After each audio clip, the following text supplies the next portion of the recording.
后来这个台美关税确定是15%无搁塌起哩。外交部长林佳龙讲，鸿海集团嘛是功臣之一，因为鸿海帮行政院副院长郑丽君建立甲美国商务部沟通的管道。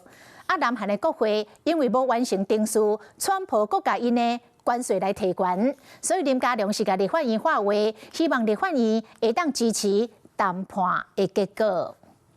副院长会不会担心台湾跟南韩一样被提高关税？去问到关税议题，行政院副院长郑丽君无回应。这摆台美关税拍板15%无叠加，互看作是这一摆的关键工程。不过，这样复杂的交涉过程当然唔能可惜。外交部长林佳龙正正和台美商业协会主席克拉克面会时，特别点名台积电董事长桂铁嘉、鸿海董事长罗永辉，和中华民国国际经济合作协会的理事长卢吉成三个人，是台美谈判重要工程。林佳龙嘛讲，鸿海集团除了加码对美国投资之外，嘛协助郑丽君建立和美国商务部长罗德尼克直接沟通的管道。当然希望立法院能够尽速来会来支持台美这个关税谈判的结果。特别讲到希望立法院支持，毕竟相关协议文件后续要搁送到立法院审议，尤其是南韩关税，因为国会一直无完成无效协议批准，叫美国总统为15%提悬到25%，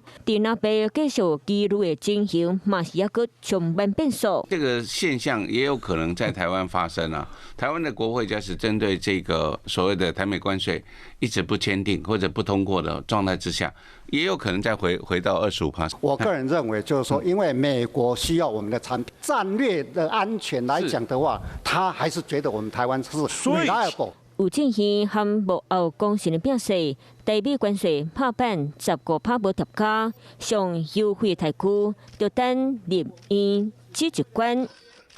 Hello， 我是雷亚，想要抢先掌握最及时的新闻资讯吗？赶快订阅、按赞、开启小铃铛，锁定华视新闻 YouTube 频道。